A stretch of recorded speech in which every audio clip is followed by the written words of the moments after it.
Hola chicos, bienvenidos. Bueno, pues esta es de nuestras primeras clases.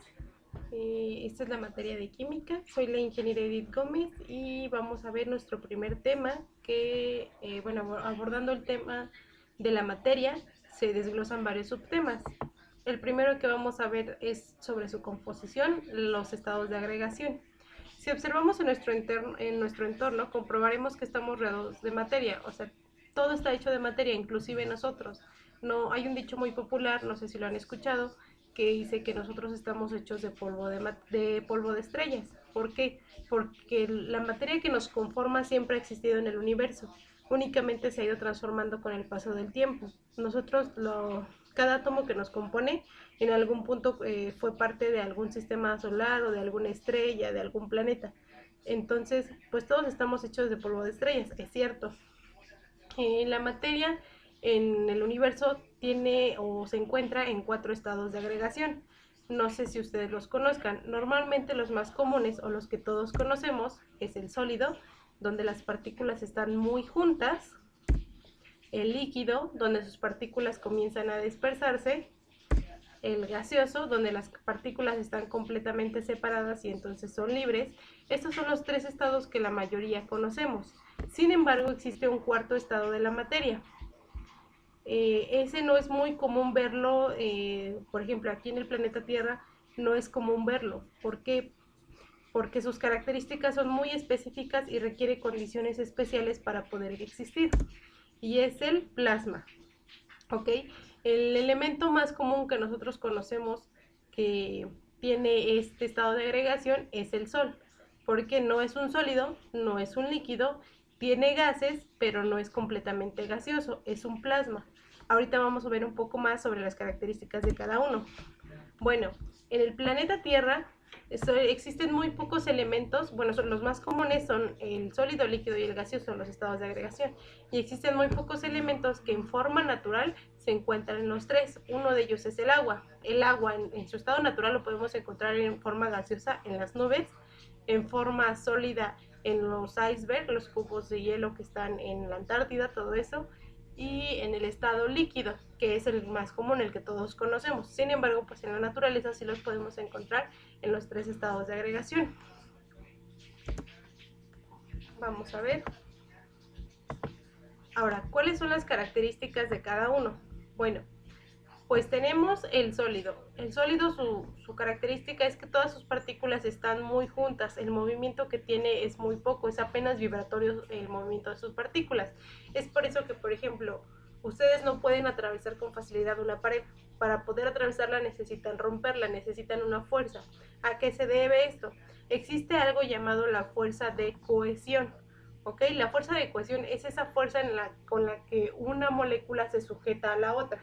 A mayor fuerza de cohesión, pues hay más resistencia a que lo atraviesen o es más duro pues los elementos, ¿no? En el caso de un sólido, pues la fuerza de cohesión es inmensa. Existe otra característica que se llama energía cinética. La energía cinética es la energía con la que se mueven las moléculas. Entonces, a mayor fuerza de cohesión, menor energía cinética. ¿Por qué? Porque si están muy unidas, no tienen hacia dónde moverse, únicamente vibran sobre sí. ¿Ok? No tienen esa energía cinética para el movimiento.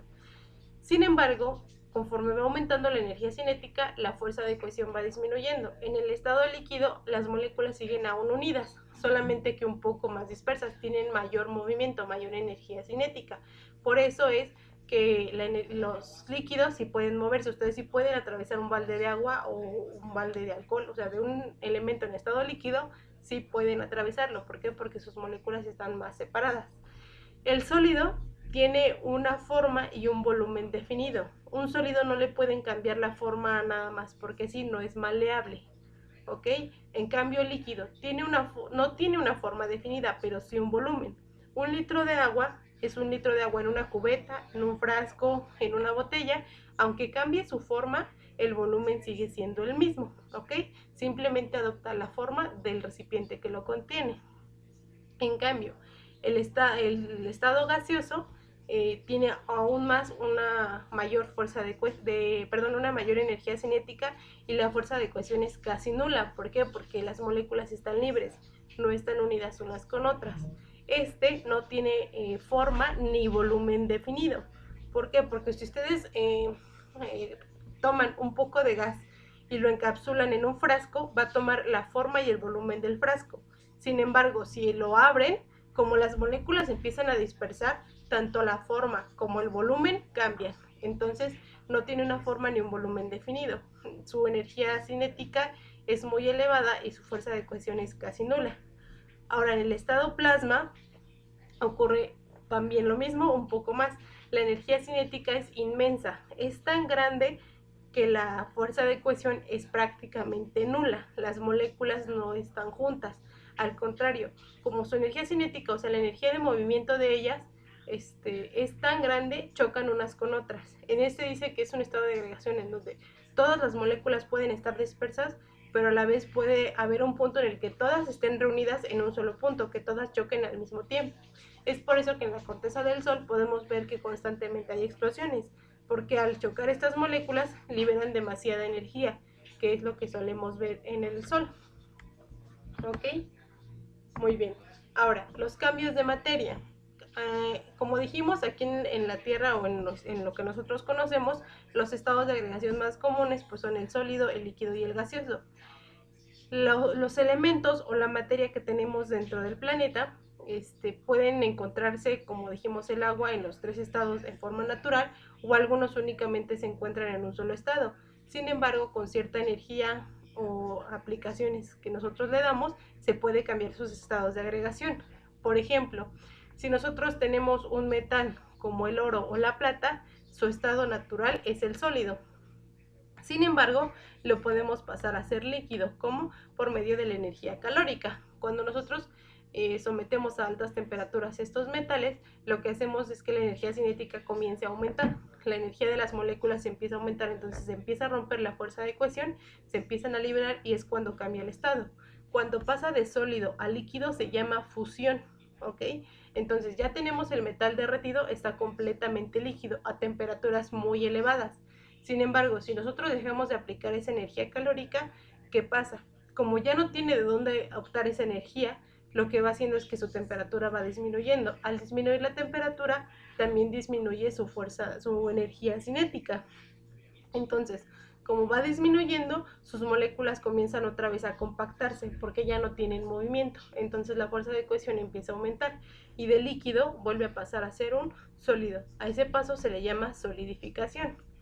Ahora, ¿qué pasa? También tenemos elementos como el alcohol, o más bien compuestos como el alcohol, que en su estado natural es líquido, ¿ok? Nosotros lo encontramos de forma natural en forma líquida. Sin embargo, lo mismo pasa cuando nosotros le aplicamos una energía, en este caso calórica, cambia su estado de agregación. ¿Qué hacemos? Lo mismo, lo sometemos a calor. Cuando el líquido empieza a hervir, ¿qué es lo que pasa? Sus moléculas, lo mismo que en los sólidos, empiezan a aumentar su energía cinética, se empiezan a liberar completamente y pasa a ser gaseoso. A este paso le llamamos evaporación. Ahora, si nosotros tenemos una ollita con agua y lo empezamos a evaporar y lo tapamos, ¿qué pasa? La temperatura que tiene al momento de evaporar es alrededor de los 100 grados centígrados en el agua. Para poder hervir, para poder evaporar se requiere 100 grados centígrados. Sin embargo, la tapa tiene una temperatura menor, ¿ok? Entonces, al tener ese choque de temperatura de caliente a frío, lo que hace es que, perdón, en la tapa se empiezan a poner, o se empiezan a hacer pequeñas gotitas de agua. A eso se pasa de estado gaseoso porque va subiendo el estado gaseoso. Al toparse con la tapa tiene un choque de temperatura y se vuelve líquido. A ese paso se le llama condensación. Otro ejemplo muy claro de esto es cuando ustedes bostezan a una ventana o a un espejo. ¿Qué pasa? Cuando hace mucho frío, la temperatura interna de nuestro cuerpo es alrededor de los 36, 37 grados, ¿ok? Si nosotros bostezamos hacia una ventana que tiene una temperatura mucho más baja por el frío, se condensa automáticamente el vapor que nosotros despedimos. Por eso es que se empaña, se ve como agua, es una condensación. Ahora, también hay un paso que va de sólido a gaseoso o de gaseoso a sólido sin necesidad de pasar por el líquido. Un ejemplo muy claro de esto es el hielo seco. No sé si han visto el hielo seco. El hielo seco requiere temperaturas muy bajas para conservarse. Cuando está en temperaturas muy bajas, está en estado gaseoso.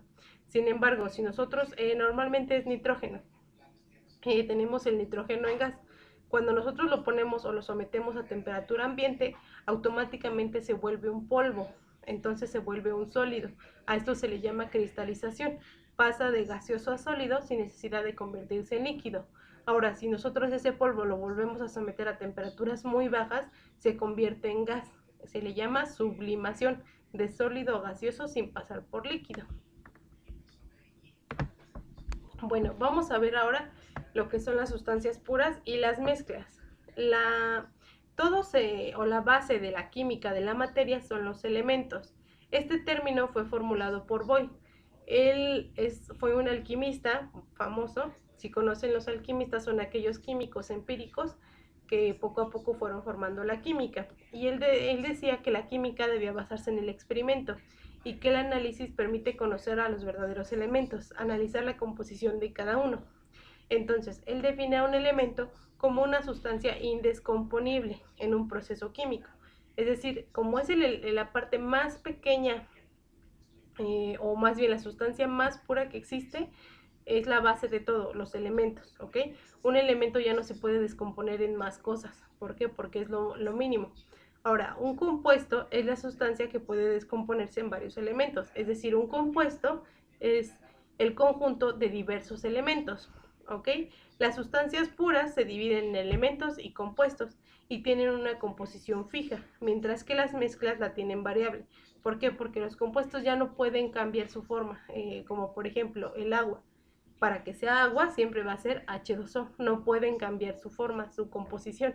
Sin embargo, una mezcla sí puede ser variable, en este caso una bebida preparada, una bebida etílica, sí puede cambiar su porcentaje de alcohol, puede cambiar sus ingredientes, entonces al ser una mezcla, su composición es variable, ¿ok? Vamos a verlo un poquito más detallado. Bueno, entonces dijimos que la base de la materia son dos. Tenemos lo que son las sustancias puras, ¿ok? Una sustancia pura es aquella donde su composición es fija, ya no puede cambiarse. Y la mezcla o el conjunto de dos o más sustancias puras forman las mezclas, son aquellas de composición variable. Dentro de las sustancias puras tenemos los elementos. Dijimos que los elementos es la base de toda la materia, estos ya no pueden descomponerse en más cosas. No quiere decir que sea un solo átomo, sino que es un conjunto de varios átomos de un mismo elemento. Por ejemplo, si nosotros tenemos un lingote de oro, en esa piedra de oro no es un solo átomo, porque el átomo es una partícula diminuta, no se puede ver. Sin embargo, es un conjunto de miles de átomos de un mismo elemento que forman todo ese oro puro. Por eso es que los metales preciosos son muy caros. ¿Por qué? Porque son puros. Cuando tenemos aleaciones y los mezclan con otros tipos de metales, ya su precio disminuye porque sus propiedades cambian al mezclarse con otros compuestos. Ahora tenemos los compuestos. Los compuestos es el conjunto de dos o más elementos. O sea, el conjunto de dos o más elementos que no pueden cambiar su composición. O sea, que ya son pues sustancias ya establecidas en donde si cambian su composición se vuelve una sustancia completamente diferente, ¿ok? Un ejemplo muy claro es el agua pura, no el agua que nosotros consumimos, no el agua que bebemos o con la que nos bañamos. ¿Por qué? Porque esa agua ya trae la mezcla de otros compuestos, como es el cloro, trae sales minerales, trae diferentes cosas que nosotros necesitamos para que sea apta para consumo. Sin embargo, el agua pura, no sé si han escuchado hablar del agua destilada. Se utiliza mucho para planchar o en diferentes aparatos. ¿Por qué? Al ser un agua pura no trae sales minerales que puedan dañar el mecanismo interno de estos aparatos electrónicos. Entonces el agua destilada es el agua pura, únicamente tiene hidrógeno y oxígeno, no tiene ninguna otra cosa. Entonces el agua sin ningún tipo de componente extra es una sustancia pura. Otra sustancia pura que muchos conocemos es la sal de mesa. La sal de mesa es únicamente cloruro de sodio, y al tener una composición fija es una sustancia pura, ¿ok? Ahora vamos a ver las mezclas. Dentro de las mezclas igual tenemos varias. Las primeras son las homogéneas y también tenemos las mezclas heterogéneas. Las mezclas homogéneas son aquellas en donde no se distinguen las fases. Por ejemplo, en el agua que nosotros consumimos. El agua que nosotros bebemos por lo regular no tiene únicamente hidrógeno y oxígeno, sino también tiene sales minerales como el zinc, como el calcio, como el sodio. Sin embargo, en una botella de agua nosotros no podemos distinguir dónde está el zinc, dónde está el sodio, dónde está el hidrógeno y el oxígeno. Nosotros únicamente vemos la sustancia, ¿ok? Entonces esa es una mezcla homogénea, aquella donde no se distinguen sus partes. Otro ejemplo muy claro es el té. Cuando nosotros de por sí en el agua ya tenemos diferentes sales minerales y otros compuestos, le agregamos una bolsa de té, el agua automáticamente se pinta. ¿Por qué? Porque ya te está adquiriendo otras propiedades como eucalipto, no sé, los elementos que tengan las hierbas del té. Sin embargo, no podemos distinguir cuál es cuál o en dónde está qué. Simplemente vemos el agua pintada. ¿Ok? Eso es una mezcla homogénea. Ahora, una mezcla heterogénea es aquella donde las fases sí se distinguen. Por ejemplo, si nosotros en un vaso de agua agregamos arena y por más que la mezclemos, se separan. Se distinguen las fases, se distingue dónde está la arena y dónde está el agua. Lo mismo, si hacemos una mezcla de diferentes tierras y piedras, por más que lo mezclemos, se van a distinguir cada una de sus partes. ¿Ok? Esa es una mezcla heterogénea, donde se distinguen las partes. ¿Y cuál es la diferencia? Bueno, en las mezclas homogéneas las partículas tienen un tamaño menor a 10 a la menos 9 metros. Es decir, si nosotros traducimos este número, es 0.00901 metros. O sea, es un tamaño tan diminuto que no puede percibirse a simple vista. Ahora, en cambio, las mezclas heterogéneas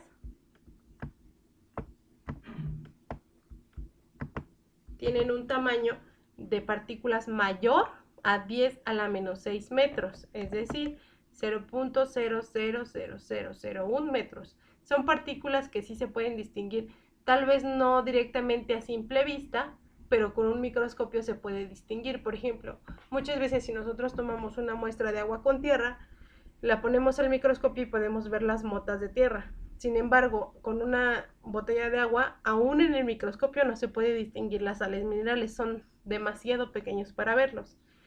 Aunque si se dan cuenta, entre el 10 a la menos 9 y el 10 a la menos 6 hay una brecha, donde queda el 7 y el 8.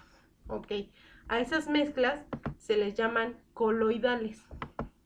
Son las partículas entre 10 a la menos 9 y 10 a la menos 6. ¿Por qué coloidales? ¿Por qué entre esas? Porque son partículas que no se ven a simple vista. Sin embargo, como tienen un tamaño mayor a 10 a la menos 9, suelen sedimentar, suelen ser pesadas. Les pongo el ejemplo del agua con tierra. Si ustedes agregan agua con tierra, tierra o incluso un agua de tanque, ustedes agregan el polvo del tanque al agua, lo preparan, al momento en que lo preparan no se puede distinguir, se pinta el agua completamente y queda así, no se distinguen las fases. Sin embargo, si ustedes la dejan después de un tiempo, ¿qué pasa? Se empiezan a separar automáticamente. Las partículas del tanque empiezan a sedimentarse y se ve abajo como una pequeña masa. Eso es un coloidal. Es un poco más grande que 10 a la menos 9, pero no es tan grande como el 10 a la menos 6, ¿ok? Están entre esa brecha y sedimentan, entonces ahí se pueden distinguir las fases. El último tema que vamos a ver es la ley de la conservación de la materia. Esta fue hecha por Lavoisier.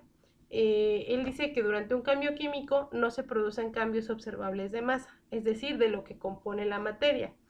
Por eso decimos que la materia no se crea ni se destruye, solo se transforma. Es decir, cuando ocurre una reacción química, todos los elementos que reaccionen se conservan, únicamente se transforman en otros compuestos, ¿ok? Es lo que les comentaba al principio.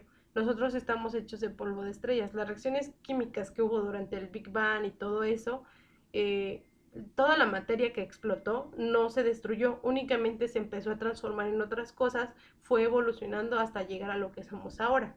¿Ok? Entonces, esa es la ley de conservación de la materia. No se crea ni se destruye, solo se transforma. Y bueno, chicos, pues eso es todo por la clase de hoy. Ya tienen sus guías de tarea. La primera tarea para esta materia es resolver los ejercicios de la página 5 y 6. Los de la 6 pues ya los tenían aquí en la presentación, son los que vimos aquí.